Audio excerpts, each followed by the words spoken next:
नागपुर जिला परिषद का वार्षिक बजट 53 करोड़ 67 लाख रुपए का प्रस्तुत किया गया। जिला परिषद के सीईओ विनायक महामुनि ने बताया कि इस बजट में सामान्य प्रशासन, शिक्षा, स्वास्थ्य, ग्रामीण जलापूर्ति, कृषि, पशुसंवर्धन, समाज कल्याण, महिला व बाल विकास जैसे विभागों को संतुलित रूप से निधि दी गई है। शिक्षा विभाग में 49 AI लैब स्थापित की गई है तथा विद्यार्थियों को विदेशी भाषाओं का प्रशिक्षण और ICT लैब की सुविधा दी जा रही है। वही दिव्यांगों के लिए व्हीलचेयर सहित आवश्यक सामग्री वितरण और यूथ फॉर जॉब के माध्यम से रोजगार उपलब्ध कराए जा रहे हैं। साथ ही निजी कंपनी के समन्वय पर रोजगार के अवसर बढ़ाने के प्रयास जारी है। चालवले असतील किंवा वारंवार त्याच्या बातम्या चालवल्या असतील तर त्यामध्ये नागपूरमध्ये या सरस एक्झिबिशन बाबत उत्सुकता निर्माण करण्यासाठी सर्व पत्रकारांचे मी धन्यवाद देतो आणि त्यांच्यामुळे आपला आकडा आम्ही जो 6 कोटीचा ठरवला होता तो 12 कोटीपर्यंत आपल्या राज्यातील कानाकोपऱ्यातून आलेल्या गरीब महिला जे आपल्या कष्टांनी बनवलेले प्रोडक्ट्स आहेत तर त्यांची विक्री होऊ शकली आणि त्या विक्रीमध्ये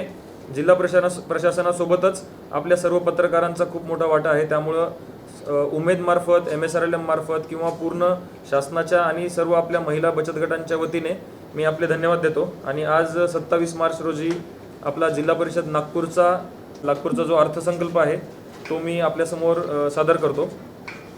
सर्वप्रथम आपला मागच्या वर्षीचा जो मूळ अर्थसंकल्प होता तो 46.58 म्हणजे 46.58 कोटीचा होता।